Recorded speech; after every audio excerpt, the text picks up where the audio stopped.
Welcome to SP smart hybrid competitive schooling system. बच्चों, यहाँ पे मैं नीट का जो फुल टेस्ट है उसको मैं डिस्कस कर रहा हूँ, ठीक है। उसका मैं वीडियो सोल्यूशन आपको दे रहा हूँ। तो अगर फर्स्ट क्वेश्चन हम देखें यहाँ पे, तो फर्स्ट क्वेश्चन है यहाँ पे question number 1। The dimensional formula of a physical quantity is m to power a, l to power b और t टू पावर c, ठीक है। Then that physical quantity is, वो फिजिकल क्वांटिटी क्या है, ठीक है। तो अब देखें, अगर हम ऑप्शन ए में तो स्प्रिंग कांस्टेंट, तो स्प्रिंग कांस्टेंट के इजकल टू कितना होता है, this is equal to F upon कितना होता है, एल होता है। तो फोर्स का dimension this is MLT-2 upon L का कितना हो गया, दिस इज एल। एल यहाँ से गया बेटा, क्या बच गया, मास के पावर 1, एल के पावर 0 और टी के पावर कितना -2। तो इसके अगर देखें तो ए इजकल टू 1 है, बी इजकल टू -1 है, तो बी इजकल टू माइनस तो गलत है, क्योंकि एल का पावर कितना आएगा, 0 आना चाहिए, तो पहला गलत हो गया। दूसरा में है सरफेस टेंशन, तो सरफेस टेंशन सेम होता है बेटा, ऐसे ही सरफेस टेंशन इजकल टू कितना होता है, so this is equal to force upon, वो भी लेंथ होता है, फोर्स अपॉन लेंथ होता है। सो इसका भी अगर निकालेंगे तो कितना हो जाएगा, this is m to power 1, l to power 0 और t टू पावर माइनस कितना हो जाएगा, 2 हो जाएगा। नेक्स्ट में आ गया फोर्स, तो फोर्स का होता है फोर्स का होता है दिस इज कल टू MLT-2, तो m का पावर a, तो a equal to 1, b equal to 1 और c इजकल टू कितना हो गया, -2। सो अगर हम देखें यहाँ पे, तो बेटा यहाँ पे c इजकल टू, ये देखो मुझे दिख नहीं रहा थोड़ा सा, ये c इजकल टू 2 गिवन है यहाँ पे, तो ठीक है, ये गलत है। c इजकल टू यहाँ पे क्या आना चाहिए था, -2 आना चाहिए, तो ये भी गलत है। फर्स्ट भी गलत हो गया, सेकंड भी गलत हो गया, थर्ड भी गलत हो गया। And fourth angular frequency, and what is angular frequency, तो एंगुलर फ्रीक्वेंसी जो होता है आप omega, and omega equal to कितना होता है, this is 2 pi upon T. 2 pi तो डायमेंशन लेस है, तो टी सिर्फ टी आएगा बेटा यहाँ पे, तो डायमेंशन क्या हो जाएगा, m to power 0, l to power 0 और t टू पावर -1। सो देखिए a equal to 0, b equal to 0 और c to power -1। So fourth part is the correct answer, fourth part जो है बेटा इसका करेक्ट आंसर है। नाउ क्वेश्चन नंबर 2, अगर question number 2 को हम देखें यहाँ पे, तो क्वेश्चन नंबर 2 में कहा है कि in a particular system of unit if the unit of mass becomes twice and that of time becomes half, then 8 joule will be written as. तो यहाँ पे हम जानते हैं फार्मूला, this is equal to N1 and this is equal to M1। अच्छा, ये किसकी बात कर रहा है, वर्क की बात कर रहा है। तो वर्क का जो डायमेंशन फार्मूला होता है ML² T-2 होता है, तो this is equal to M1 and this is L1² and T to power कितना हो जाएगा, दिस इज T1 का पावर -2। और दूसरे यूनिट में जो लिखेंगे, सो दिस इज N2, जैसे हम लोग नहीं निकालते थे कि 1 न्यूटन इजकल टू कितना डायन, 1 जूल इजकल टू कितना अर्ग होता था, जो हम डायमेंशनल एनालिसिस से करके जो हम लोग ये निकालते थे यूनिट का कन्वर्जन, तो वही तो है यहाँ पे, यूनिट का कन्वर्जन ही है। So this is N2, this is M2 and this is L2 के पावर 2 एंड T2 पावर कितना हो जाएगा, -2। सो यहाँ पे वैल्यू पुट कर, तो N2 निकालो, तो N2 इजकल टू कितना होगा 8 and this is equal to M1 upon कितना M2 into this is equal to L1 upon कितना L2, इसका कितना है, दिस इज होल स्क्वायर हो जाएगा, into this is equal to T1 upon T2 minus कितना हो जाएगा, 2 हो जाएगा ये, ठीक है।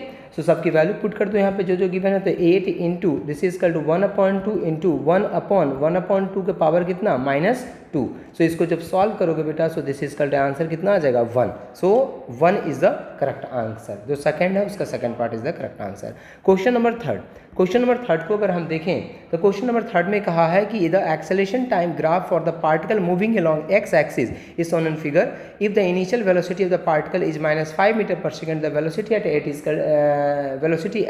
t is equal to 8 second is, t is equal to 8 second में वेलोसिटी कितना हो जाएगा। तो we know that acceleration is equal to, and this is dB upon कितना होता है, dt, acceleration is equal to dB upon dt, so this is dB equal to a into कितना हो जाएगा, dt।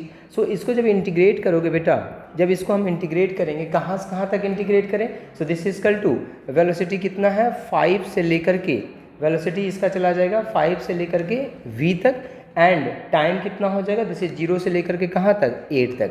सब जब इसको हम करेंगे तो सो बच्चों यहाँ पे हम -5 की जगह पे अभी हम u ही पुट कर लेते हैं, तो u से v हो गया dv। सो इसको जब इंटीग्रेट करोगे तो कितना हो जाएगा, this is v minus u, so this is equal to a into D T. तो ये क्या दे रहा है एक्चुअली में, एक्सेलरेशन टाइम के ग्राफ का आपका एरिया। तो एरिया अगर निकालोगे तो इस वाले पार्ट का एरिया, इस वाले पार्ट का एरिया, तो जो ऊपर है, जो टाइम के एक्सिस के ऊपर है वो पॉजिटिव एरिया आएगा, जो टाइम के एक्सिस से नीचे वो नेगेटिव एरिया आएगा। तो ऊपर वाले कितना हो जाएगा, दिस इज 1/2 इंटू 10 इंटू कितना 6, और नीचे वाला नेगेटिव हो जाएगा 1/2 into, so this is equal to 2 into कितना हो जाएगा 10। सो ये कैंसिल आउट हो जाएगा, ये यहाँ से 3 हो जाएगा। So this is v minus u equal to 30 minus 10, so this is equal to कितना हो जाएगा v minus u equal to 20। So u equal to कितना है -5, इनिशियल वेलोसिटी इजकल टू कितना कि मैंने -5। सो v तो माइनस पर पुट करोगे तो माइनस माइनस कितना हो जाएगा plus, so this is equal to, so this is 20, so v is equal to 15 metre per second. This is the correct answer. Now question number 4। Question number 4 में है कि following forces start acting on a particle at rest at the origin of the coordinate system simultaneously F1 F2 F3 F4 given है। So net force F net कितना हो जाएगा, so F net equal to हो जाएगा, this is equal to F1 plus this is equal to F2 plus this is equal to F3 and plus this is equal to कितना F4। सबको add करोगे बेटा, तो ऐड करने के बाद जब हम सबको ऐड करेंगे तो ऐड करने के बाद आपका ये सबको ऐड कीजिए, तो ऐड करने के बाद ये आ जाएगा this is equal to 0 I cap plus 4 j cap plus कितना आ जाएगा 2 k कैप। तो यहाँ से अगर हम देखें तो x कोऑर्डिनेट यहाँ से गायब है बेटा, कि x में क्या आ चुका है 0, तो ये कौन सा j का मतलब क्या है y और k का मतलब क्या है z, मतलब ये किसकी बात कर रहा है, yz प्लेन की बात कर रहा है। So yz plane is the correct answer. Now question number 5। अगर क्वेश्चन नंबर 5 को हम देखें तो क्वेश्चन नंबर 5 में कहा यहाँ पे कि the range and height for two projectile projected with the same initial velocity at angle 42 degree and 48 degree with the horizontal are r1 r2 and h1 h2 respectively, choose the correct option. So हम जानते हैं बेटा range r is equal to कितना होता है, so this is equal to u square, this is sine 2 theta upon कितना होता है g।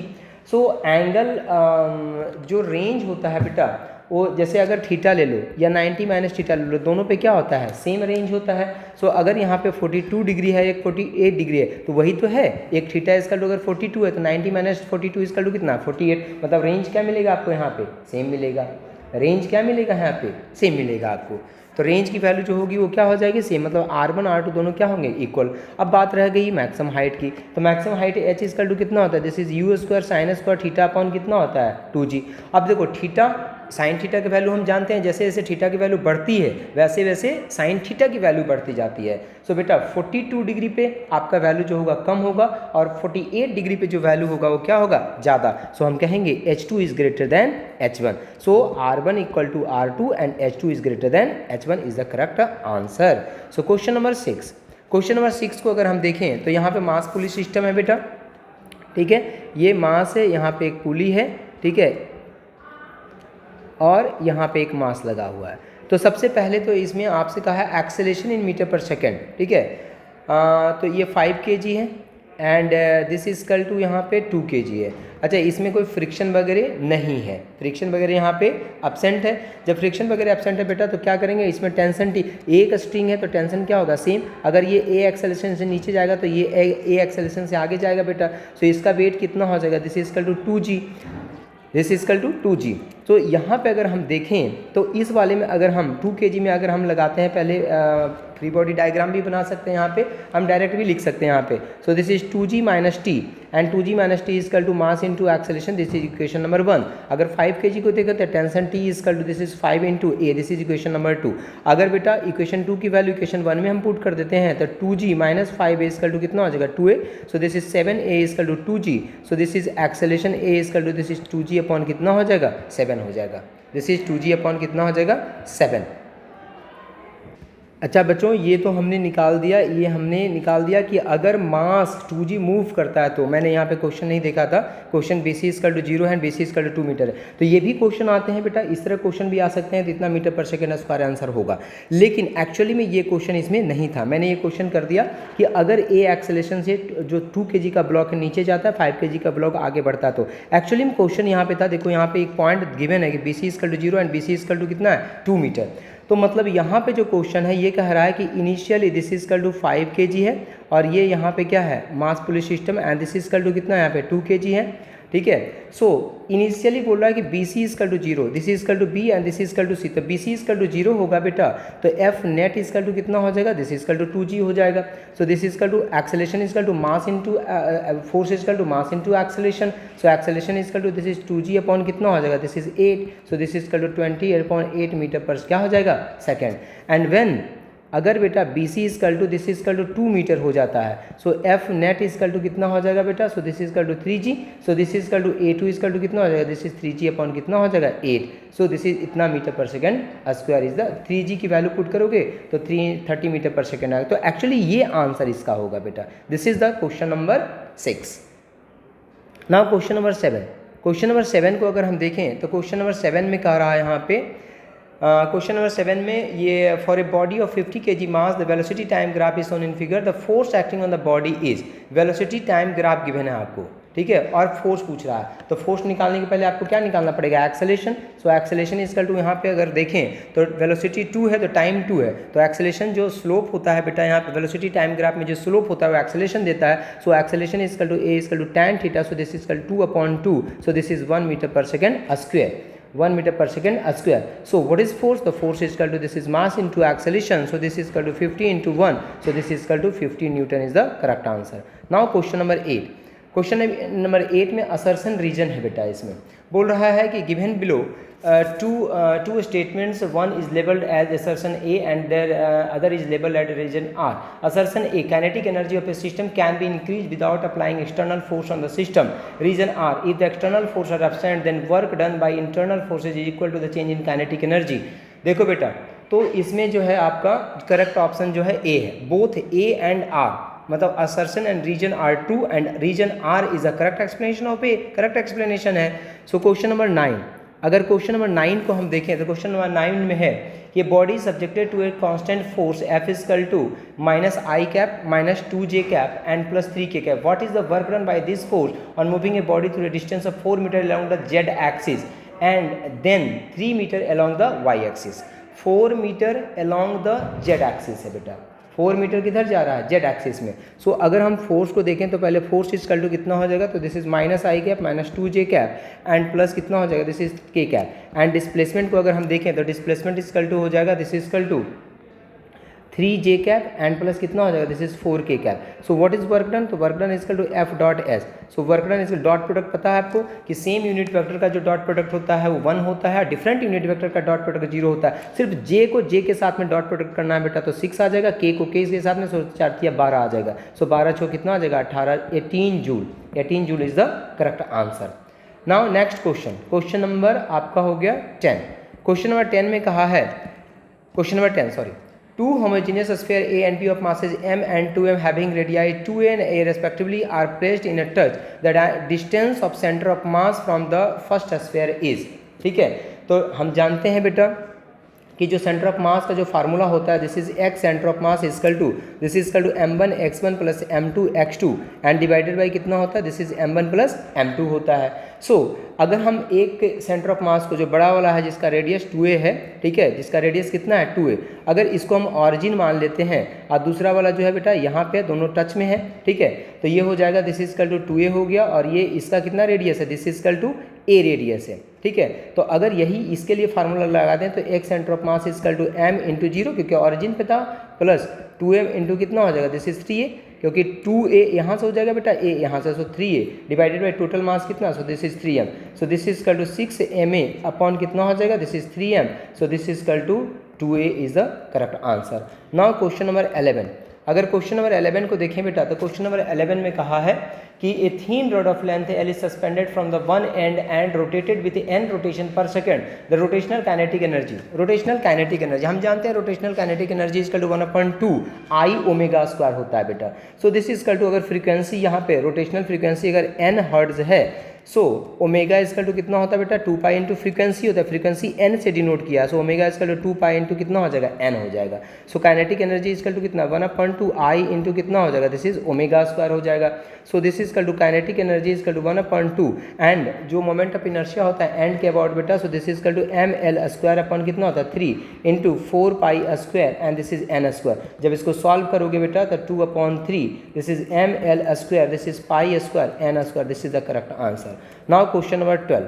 तो अगर क्वेश्चन नंबर 12 को हम सॉल्व करें तो क्वेश्चन नंबर 12 में, अब नेक्स्ट पेज में ले लेता हूँ यहाँ पे। नाउ क्वेश्चन नंबर 12 को अगर देखें तो क्वेश्चन नंबर 12 में यहाँ पे कहा है कि ये uniform rod P Q hinged at P is kept horizontal by the help of a string as shown in the figure. Just after cutting the string BQ, the initial angular acceleration of the rod, जो angular acceleration है उसकी value कितनी हो जाएगी। तो हम लोग सभी जानते हैं बेटा टॉर्क इक्वल टू कितना होता है, this is equal to I into कितना होता है alpha. So just after cutting the rod BQ, the rod PQ tends to rotate about P, so torque equal to कितना हो जाएगा, this is equal to mg, जो उसका wait होगा बेटा, और वेट कहाँ पे लगता है, सेंटर पे, so this is L/2। So this is equal to ml square. So this is equal to m into mg into L/2. This is also torque and this is equal to I into alpha. So this is ml square upon 3 जो rod का moment of inertia होता है and K about into alpha. यहाँ जब solve करोगे बेटा तो alpha is equal to this is 3g upon कितना हो जाएगा 2l is the correct answer. Now question number 13। अगर क्वेश्चन नंबर 13 को हम देखें तो क्वेश्चन नंबर 13 में कहा है कि satellite of mass m goes around the earth along a circular path of radius r, let me be the mass of the earth and r be the radius, then linear speed of the satellite depends upon. तो linear speed किस पे depend करता है बेटा, me पे depend करेगा और r पे डिपेंड करेगा। लीनियर स्पीड किस पे डिपेंड करेगा, me पे, मास ऑफ अर्थ पे, and this is radius of जो उस पर घूम रहा है, ठीक है, सर्कुलर पाथ का जो रेडियस है उस पर डिपेंड करेगा बेटा। Now next is question number 14। Question number 14 में कहा है कि ए massless wire suspended vertically from one of its end is stretched by attaching a weight of 200 Newton to the lower end. The weight stretches the wire by 1 millimeter. Then the elastic energy stored in the wire is, जो elastic energy store हो जाएगा बेटा उसकी value कितनी हो जाएगी। हम सभी जानते हैं कि इलास्टिक पोटेंशियल एनर्जी जो होता है बेटा, जिसको हम कैपिटल यू से जनरली डिनोट करते हैं, so capital U is equal to कितना हो जाएगा 1/2 into force into change in length होता है बेटा। So this is equal to 1/2 into force is equal to 200 into 1 into 10 पर माइनस कितना हो जाएगा 3, so this is equal to 0.1 कितना हो जाएगा जूल। Question number 15। अगर क्वेश्चन नंबर 15 को हम देखें तो कह रहा है block of wood with a metal plate placed on its top floats in water as shown in a figure with x is equal to 2 centimetre and y is equal to 50 centimetre. The possible value of x and y after metal plate has fallen in water. Metal plate अगर water में fall कर जाएगा तो क्या हो जाएगा। ऐसा question JEE main 2015 या 16 में क्वेश्चन पूछा हुआ था बेटा, ठीक है। तो ये पूछा था, उसमें ये डेटा नहीं गिवन था, उसमें पूछा था कि क्या हो जाएगा, मतलब कि लेवल जो है वाटर का वो बढ़ जाएगा या घट जाएगा। तो अगर देखें तो when metal plate has fallen in water तो वाई विल क्या हो जाएगा decrease and also x will क्या हो जाएगा डिक्रीज करेगा बेटा। दोनों की वैल्यू क्या हो जाएगी डिक्रीज कर जाएगी। तो डिक्रीजिंग अगर हम देखें यहाँ पे तो उसमें क्या हो जाएगा 1 सेंटीमीटर एंड 48 सेंटीमीटर वाला हम आंसर बोल सकते हैं जो डिक्रीजिंग है यहाँ पे। बाकी तो सब में इंक्रीजिंग है, किसी में इंक्रीजिंग डिक्रीजिंग है, तो दोनों डिक्रीज करना चाहिए यहाँ पे। So fourth part is the correct answer. Now question number 16। Question number 16 का हम देखें तो ये steel tape gives correct measurement at 20 degree Celsius. A piece of wood is being measured with a steel tape at 0 degree Celsius. The reading is 25 centimeter on the tape. The real length of the given piece of wood must be, जो तो हम जानते हैं बेटा change in length upon, actually हम alpha जानते हैं, alpha is equal to कितना हो, this is change in length upon original length into change in temperature. So delta L upon L is equal to कितना हो जाएगा alpha into delta T. So this is equal to minus alpha into कितना हो जाएगा, this is 20, minus alpha into कितना हो जाएगा 20 हो जाएगा। सो अगर हम देखें इसका मतलब क्या है, this means read more so actual is less, ठीक है। सो एक्चुअल जो होगा वो क्या इतना हो जाएगा लेस हो जाएगा। सो करेक्ट आंसर इसका हम देखें तो second part is the correct answer बेटा, ठीक है। Question number 17। क्वेश्चन नंबर 17 को अगर हम देखें तो क्वेश्चन नंबर 17 में कहा है कि when heat energy of 1500 joule is supplied to a gas at constant pressure 2.1 into 10⁵ newton per metre square, there was an increase in its volume equal to 2.5 into 10⁻³ metre cube. The increase in its an internal energy in joule is. तो देखो D Q is equal to कितना given है यहाँ पे, this is equal to 1500 joule given है, ठीक है। D we is equal to कितना गिवन है, so this is equal to 2.5 into 10 पर माइनस कितना है 3 गिवन है, ठीक है। मीटर क्यूब लिख लो इसको। और प्रेशर जो है बेटा, प्रेशर इजकल टू 2.1 इंटू 10 पर कितना गिवन है 5 न्यूटन पर कितना है metre square. So what is first law of thermodynamics, d Q is equal to this is d U plus कितना होता है डी डब्ल्यू होता है। सो डी यू क्या होता है, change in internal energy, D W होता है बेटा work done, and so D W क्या होता है बेटा, हम जानते हैं डी डब्ल्यू वर्क डन होता है, पी इंटू डी बी होता है। So this is equal to, यहाँ से अगर वर्क डन आप निकालो पी इंटू डी बी से, so pressure is equal to कितना 2.1 into 10⁵ into change in volume कितना हो गया है, तो change in volume is equal to हम देखें यहाँ पे तो 2.5 इंटू 10⁻³ और कहाँ से बोला है, there was an increase in volume, increase in volume ही तो गिवन है आपको। So this is equal to कितना हो जाएगा, this is equal to 2.5 into 10⁻³ कितना 3, इसको मल्टीप्लाई करोगे बेटा तो कितना आ जाएगा, दिस इज 5.25 इंटू 10⁻³ कितना 10⁻+2 आ जाएगा बेटा, क्योंकि यहाँ -3 है ना और यहाँ पे +5 है तो 10⁻+2 आ जाएगा। जब 10⁻+2 आ जाएगा बेटा तो इसको हम क्या लिख सकते हैं, 5 to 5 क्या लिख सकते हैं, joule. So this is equal to d U is equal to यहाँ से कितना हो जाएगा, d Q minus d W. So this is equal to, इसको सॉल्व करोगे बेटा तो 975 क्या आ जाएगा, joule, and this is the correct answer. Question number 18 को अगर हम देखें तो क्वेश्चन नंबर 18 में कहा है कि 4 molecules of a gas have a speed u, 4u, 10u, 15u, the ratio of their RMS speed to average speed of the molecule will be, RMS speed and average speed का जो ratio होगा उसकी value क्या होगी। तो हम जानते हैं बेटा V R M S is equal to root under जो स्पीड होता है सबका स्क्वायर का मीन हम लेते हैं बेटा। So this is equal to u square plus 16u square plus 100u square and plus this is equal to 225u square and divided by कितना हो जाएगा, this is 4।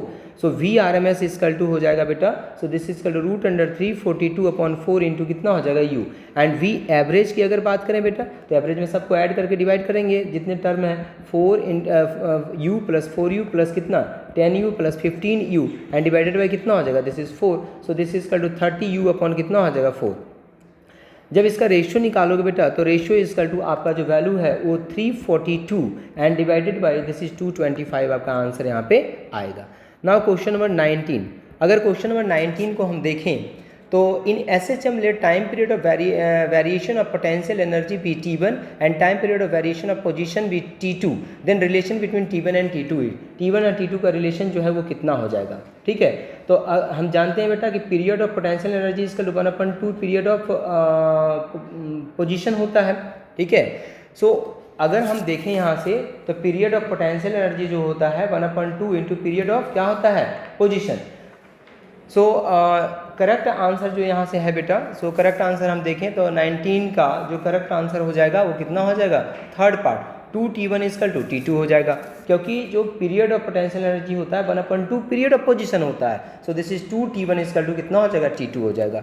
Now question number 20, question number 20 में कहा है बेटा the fundamental frequency of an open organ pipe is N, the pipe is vertically immerse in a water such that half of its, ये क्वेश्चन बेटा जेईई मेन में आया हुआ है, in length is submerge, the fundamental frequency of air column in this section will be.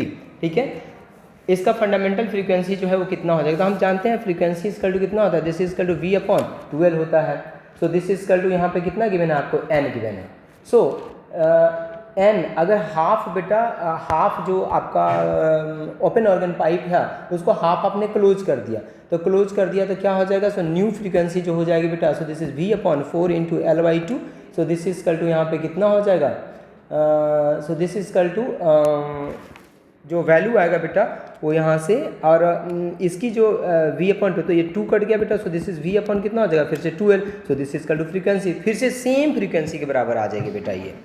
Now question number 21, अगर question number 21 को हम देखें तो क्वेश्चन नंबर 21 में है the 3 charge Q R kept at 3 corners of A square shown in figure and q/2 is at the corner, electric field at the centre is, electric field centre पे कितना हो जाएगा। तो बेटा हम सभी को पता है कि इलेक्ट्रिक फील्ड जब हम फाइंड करते हैं तो जैसे अगर सेंटर पे यहाँ पे 3 चार्जेज हैं, let this is equal to यहाँ पे q है, यहाँ पे q है और यहाँ पे q है, एंड ए स्क्वायर यहाँ पे एक जगह पे q/2 है बेटा। तो जो किसी पॉइंट चार्ज के कारण r डिस्टेंस पे जो इलेक्ट्रिक फील्ड होता है बेटा this is equal to ke/q upon कितना होता है, this is equal to r² होता है। तो सबसे पहले तो अगर ये स्क्वायर है स्क्वायर है, तो अगर स्क्वायर है बेटा तो साइड अगर a है बेटा तो इसका डायगोनल कितना होता है, this is equal to √2a हो जाता है, √2a। तो डायगोनल का हाफ, क्योंकि यहाँ पे हमें निकालना है सेंटर पे निकालना है ना, तो सेंटर पे निकालना है तो हाफ कितना हो जाएगा, तो √2a/2। So this is equal to a upon कितना हो जाएगा, √2। मतलब ये जो डिस्टेंस होगा बेटा, late this is AO, this is BO and this is CO and this is DO, इसकी वैल्यू कितनी हो जाएगी बेटा, सबकी a/√2 हो जाएगी। बस सब वैल्यू लगाना। अब ये देखना हमें कि देखो ये जो चार्ज है ये तो कैंसिल आउट कर देगा, इलेक्ट्रिक फील्ड रेडियली आउटवर्ड, ये भी रेडियली आउटवर्ड, तो ये दोनों कैंसिल आउट कर देगा, तो इसके कारण इलेक्ट्रिक फील्ड नहीं होगा। लेकिन डी के कारण जो इलेक्ट्रिक फील्ड होगा और जो बी के कारण इलेक्ट्रिक फील्ड होगा उसके कारण होगा। क्यों? क्योंकि एक पे चार्ज Q है, एक पे चार्ज Q/2 है। सो अगर हम नेट इलेक्ट्रिक फील्ड की बात करें बेटा, तो नेट इलेक्ट्रिक फील्ड जो है, अगर इस डायग्राम के अकॉर्डिंग हम जाएँ, अगर इस डायग्राम के अकॉर्डिंग जाए तो नेट इलेक्ट्रिक फील्ड जो है तुम्हारा वो इस डायरेक्शन में होगा बेटा, बी से डी टुवर्ड्स डी होगा बेटा। इसके अकॉर्डिंग टुवर्ड्स क्या होगा? डी होगा, क्योंकि ये दोनों तो आपस में कैंसिल कर देगा। ये प्लस Q है, ये प्लस Q/2 है, तो इसके कारण रेडियली आउटवर्ड डी की तरफ होगा। लेकिन इसका मैग्नीट्यूड ज़्यादा है तो इसके जो इलेक्ट्रिक फील्ड का डायरेक्शन होगा बेटा वो डी के डायरेक्शन में होगा। सो अगर हम देखें यहाँ पे तो जो करेक्ट आंसर होगा बेटा वो अगर फाइंड करो तो ए पार्ट इसका करेक्ट आंसर आपका आएगा। बाकी हम नेक्स्ट वीडियो में करेंगे।